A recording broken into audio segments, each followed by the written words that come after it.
My name is Natalie Harris. I'm 34 years old, and I was married to Ethan Caldwell for 7 years.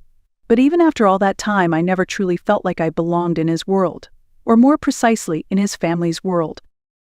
The Caldwells were the kind of family you see on polished holiday cards, smiling, coordinated, and untouchable. Ethan's parents, Richard and Patricia, were the backbone of a successful marketing empire. His sister Amanda was a rising star at the firm, and their youngest, Michael, was the charming wildcard who still managed to land plush roles thanks to family connections.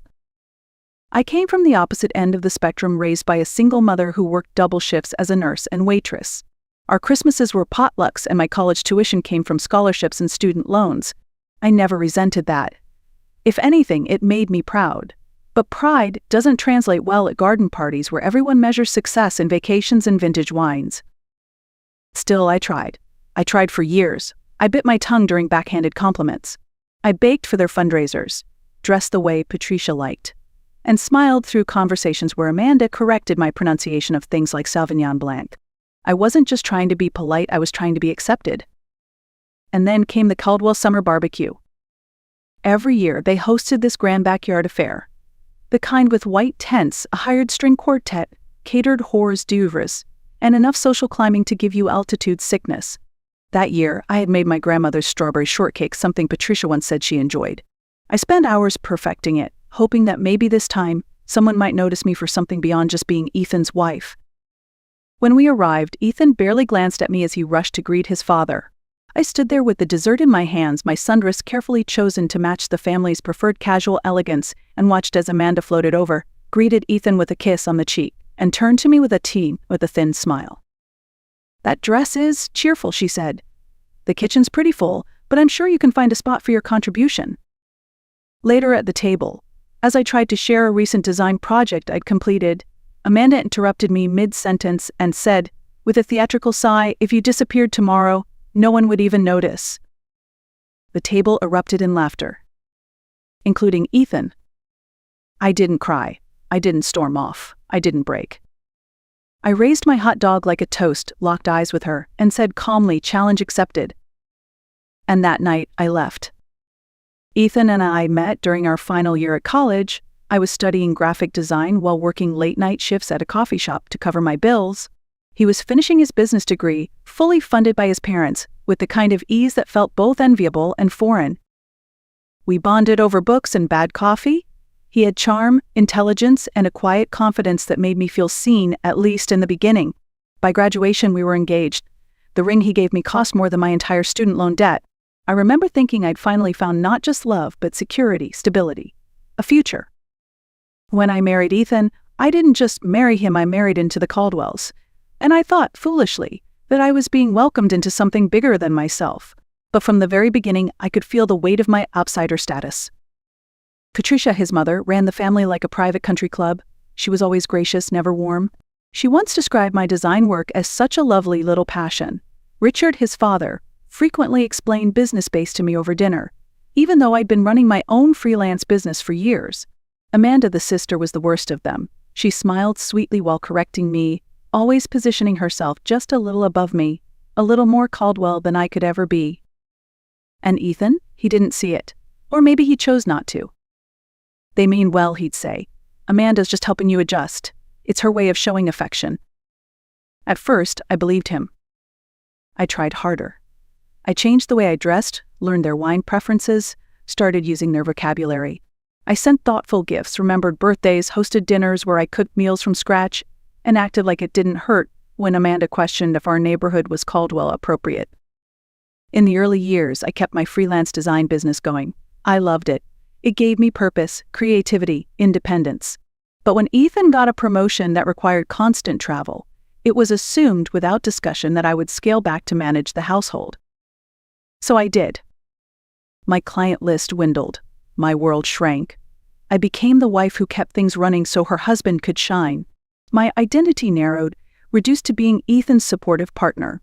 And in the Caldwell family, that wasn't enough to earn respect, it was the bare minimum to be tolerated. Over time, I started to fade, not dramatically, quietly. My voice softened, my laughter felt rehearsed, and somewhere deep down, the vibrant woman I used to be started to disappear. And until that barbecue reminded me just how invisible I had become. After Amanda's cruel comment at the barbecue and the laughter that followed, something in me clicked into place. Not brokenness, clarity. I had spent 7 years trying to belong to a family that had never once tried to make space for me. And for the first time I saw it for what it truly was, not a misunderstanding, not a cultural difference, but a pattern, a system, one where I was never meant to thrive. So I left. I didn't shout or slam doors. I didn't even wait for Ethan to notice. I simply began the quiet process of reclaiming myself. That night, while he slept, I lay awake in the dark, staring at the ceiling, revisiting the early years of our relationship. I remembered the girl who once walked into rooms full of clients with confidence, who laughed freely, who loved her work. That woman had been buried under years of compromise. I got out of bed around 2 a.m., walked to my home office, and opened my laptop. I began researching short-term rentals in Seattle, where my younger sister Clara lived. I looked up bank policies, routes, checklists. By dawn, I had a skeleton plan. Ethan left for golf with his father that morning, kissing me distractedly on his way out, already talking about his upcoming Tokyo business trip. The second his car was out of the driveway, I moved quickly. I called Jessica, my best friend and former college roommate. She hadn't seen me much in recent years, but she answered on the first ring. "I need a big favor," I said. "Say no more, I'm on my way." She arrived 2 hours later with coffee, boxes, and a fire in her eyes. We packed only what mattered: clothes, documents, a few sentimental things, and my design equipment. Jessica offered to store anything that didn't fit in my car. Financially, I was precise. I transferred exactly half of our joint savings, no more. I paid my portion of that month's bills. I made a list of services to cancel. Before leaving, I wrote Ethan a letter. I told him I needed space, that I'd taken only what was mine, that I wasn't running, I was choosing clarity. I placed my wedding ring on top of the note, along with a printed copy of Amanda's exact words, the date, and location. Then I walked out the door. Calm, quiet, unapologetic. Seattle welcomed me with 3 straight days of gray skies, and felt oddly appropriate. If Fitty was helping me wash away the life I had left behind. Claire had found me a furnished studio apartment in her neighborhood, a compact space with creaky floors, bay windows, and a tiny kitchen that smelled faintly of lemon and old wood. After years in a suburban house with Ethan, the space should have felt like a downgrade. Instead, it felt like a breath of air I hadn't realized I'd been gasping for. "It's nothing fancy," Clara apologized as we carried my boxes inside. "It's perfect," I said, running my fingers along the chip counter. That first week was all logistics. I opened a new bank account at a credit union. I forwarded mail through Jessica to avoid leaving a trail. I bought a prepaid phone with a Seattle area code. I cleaned up my old portfolio, deleting any trace of work associated with the Caldwell name. Ethan's messages came in waves, first confused, then irritated, then pleading. He never mentioned Amanda's words. Never acknowledged the moment that shattered it all. Only demands to come home. Accusations of selfishness. Talk about his Tokyo trip. I answered none of them. Instead, I focused on rebuilding.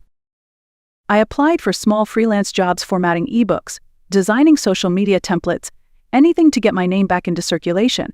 The pay wasn't great, but with every completed project my confidence grew. My creative voice, long buried under compromise, began to resurface. Then one rainy Tuesday I walked into a local coffee shop near my apartment and stopped short. There, across the back wall, was a vibrant mural abstract, bold, full of life. I couldn't look away. The barista noticed and smiled. "Beautiful, right? The owner commissioned it from a local artist. She's looking for someone to redo the menus and promo materials, actually." An hour later, I was sitting across from Eleanor Marshall, the cafe's owner, with silver-streaked hair and sharp, kind eyes. "I don't care about resumes," she said, waving away my credentials. "Show me something you've made just because you had to." I hesitated. Then I opened a folder I hadn't touched in years, personal designs, ones I'd created before the Caldwell's expectations had reshaped my style. Messy, honest, mine. Eleanor scrolled through them silently. Then she looked up. "You've been hiding," she said. "This work is alive. Do the menu for me, but I want something in return." "What's that?" "1 piece every week, just for yourself. Doesn't have to be perfect, just yours." She became more than a client. She became a mentor, a mirror. Through her, I met other small business owners. My calendar started filling up not with draining, soulless tasks, but with projects that made me feel like myself again. And just like that, I stopped being the woman who disappeared and started becoming the woman who returned. Exactly 1 year after Amanda's joke at the barbecue, I received an email from Westwood Creative, a mid-sized agency in Seattle. They were developing a new campaign for Sheffield consumer brands and had noticed my recent work for a local organic food company. The subject line read, "Seeking designer for national campaign." It wasn't until I read the brief that I noticed the detail. Sheffield was a subsidiary of Caldwell Marketing Group, Richard Caldwell's company. And at first I thought it had to be a coincidence, but the timing it was almost too precise. I called Eleanor. "Do you think this is a setup?" I asked. "It might be," she replied bluntly, "but that doesn't mean you shouldn't take it." After 3 days of careful consideration, I accepted the initial meeting. If the Caldwells had anything to do with it, I wanted to look them in the luck, and if they didn't, this opportunity was real. I refused to let fear tie me to the past. At the first client meeting, I was professional. Thomas, the creative director, made no mention of my history with the Caldwells. We talked design, direction, strategy, timelines. It felt like any other job until the gala invitation arrived. Sheffield was unveiling its rebrand at the annual Marketing Innovation Gala. Attendance was highly encouraged for key contributors, which meant I'd have to walk straight into the Caldwell's domain. I brought it up in therapy. "You have 3 options," my therapist said: decline, attend and avoid, or attend and engage on your terms. So I chose the third. I hired a stylist. I used a portion of the Sheffield advance to buy a tailored emerald jumpsuit, sleek, structured, powerful. Not another black cocktail dress to fade into the crowd. The night of the gala, I looked in the mirror and saw someone new, strong, ready. The event was held at a historic downtown theater, all warm lights and polished wood. I had barely taken 2 sips of the signature cocktail when Thomas ushered me into a group of marketing execs. We talked trends and metrics. I held my own. I felt seen. And then I felt it. That shift in the room, like a current. I didn't need to look to know the Caldwells had arrived. But I did look. Richard was holding court by the entrance. Patricia floated beside him. Amanda was nowhere in sight. Then I saw Ethan. He looked thinner, slightly lost. Our eyes met. His jaw tensed. His expression faltered. But I didn't smile. I didn't flinch. I simply turned back to the bartender and said, "Thank you," as he handed me my drink. A few minutes later, Richard approached. "Natalie," he said, his voice careful. "Richard," I nodded. "I'm the lead designer on the Sheffield rebrand." He blinked, processing, calculating. I hadn't realized. "I work with Westwood now. Your team is very pleased so far." He nodded again. "Your work has changed." "Not changed," I corrected. "Returned to its real direction." His discomfort showed just briefly, before he muttered something about Patricia and walked away. I watched him go, steady and calm. I had expected confrontation. Instead, I found quiet power. And I wasn't done yet.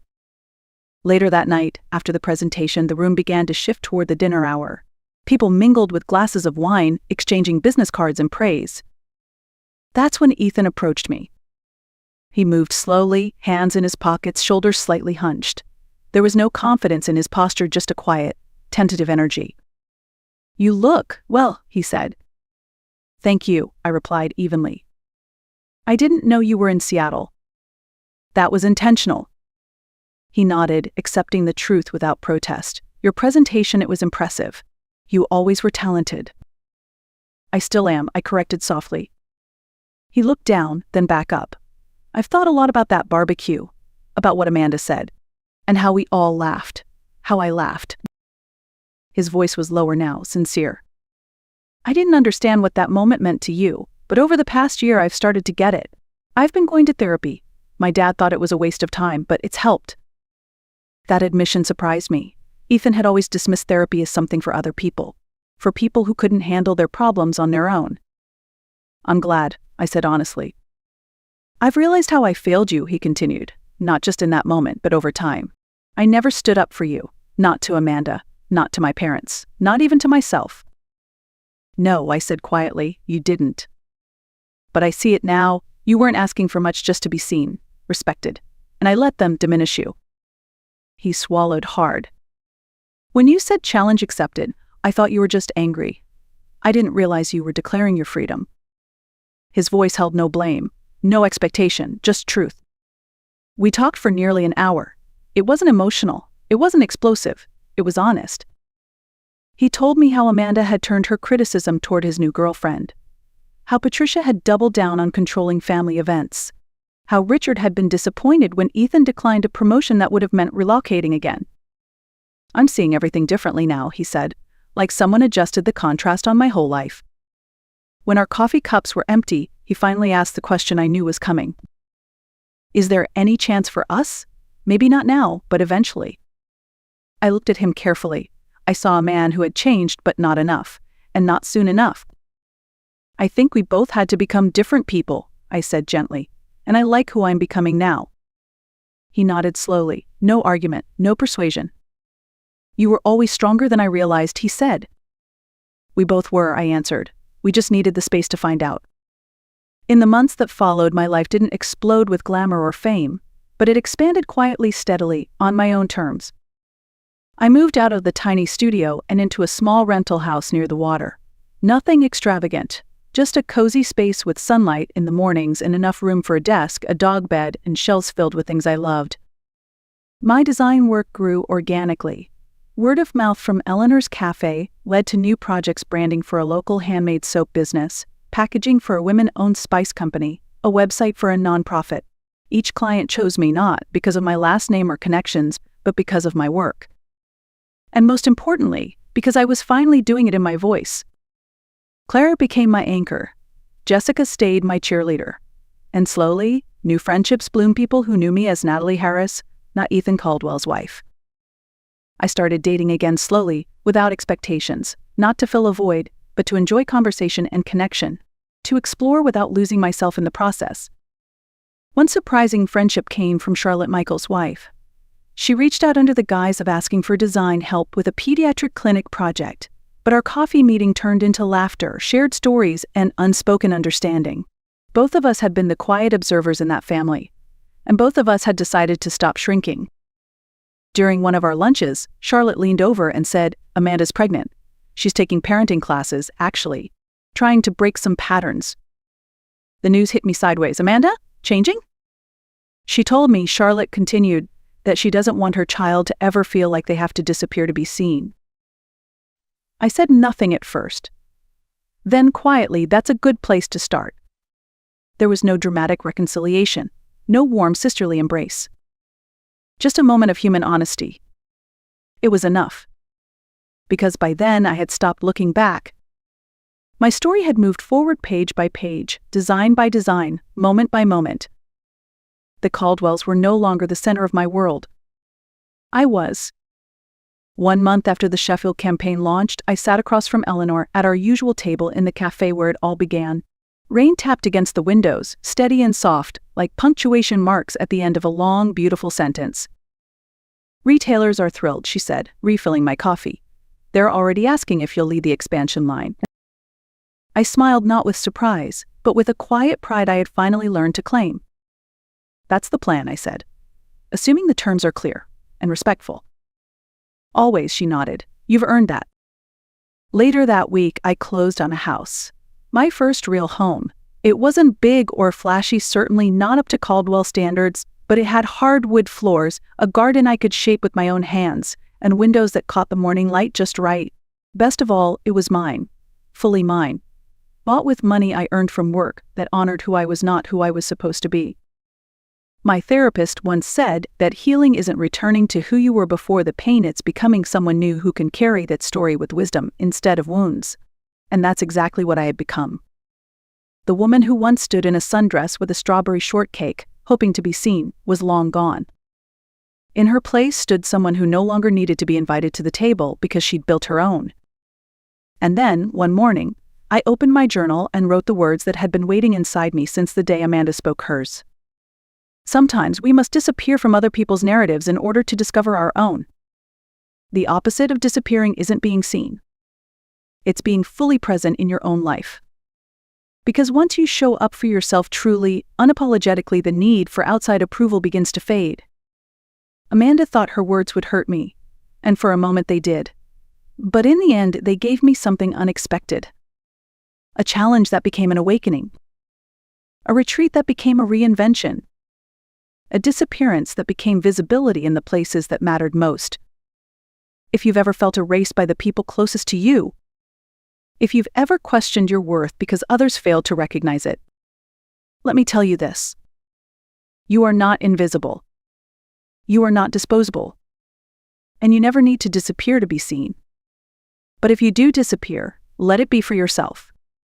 Let it be the beginning of something bold, something real, something fully yours. Thank you for walking through this story with me. And if it resonated with you, I'd love to hear your voice too. Drop a comment below. Share your experience. Let someone else know they're not alone. And if you believe someone out there needs to hear this message, please like, share, and subscribe. Because sometimes the strongest thing you can do is walk away and become